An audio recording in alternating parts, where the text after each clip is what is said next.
Hello guys, ఈరోజు మన problem వచ్చేసి యావరేజెస్ మీద అన్నమాట. ఏంటిదండి, the average the average of 10 numbers is 30. 10 numbers యొక్క యావరేజ్ అనేది 30 ఉందంట.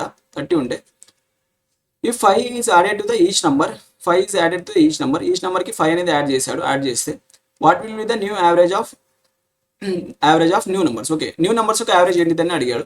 ఇక్కడ ఒక కాన్సెప్ట్ ఉంది. ఏంటిదంటే ఒక సిరీస్లో ఉన్నటువంటి అన్ని నంబర్స్కి ఒక నంబర్తో మల్టిప్లై చేసినా, లేకపోతే డివిజన్ చేసినా, లేకపోతే ఒక ఏదైనా యాడ్ చేసినా, ఏదైనా నెంబర్ తీసేసినా కానీ ఆ యావరేజ్ నుంచి కూడా మనం ఆ సేమ్ నెంబర్ అనేది యాడ్ చేయడం, తీసేయడం అలాంటివి కానీ చేయాలన్నమాట. అంటే ఇక్కడ ఏం చేశాడంటే ఈ 10 నంబర్స్ యొక్క యావరేజ్ 30 ఉంది కదా, 10 నంబర్స్ యొక్క యావరేజ్ 30 ఉంది.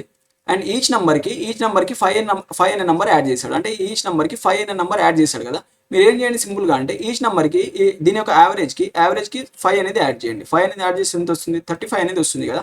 ఈ 35 అనేది మీ ఆన్సర్ అనమాట.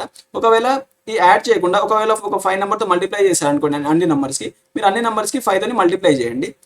నెక్స్ట్ ఈ క్వశ్చన్కి ఆన్సర్ అనేది మీరు కామెంట్లో చేయండి. అండ్ అర్థమెటిక్కి సంబంధించిన ఏ టాపిక్ అయినా మీరు చూడాలనుకుంటే మీరు మాస్టర్ మ్యాథ్స్ అనే యూట్యూబ్ ఛానల్ని ఫాలో అవ్వచ్చు. అందులో నేను కంప్లీట్ ప్లేలిస్ట్ అనేది చేశాను అనమాట. Thanks for watching.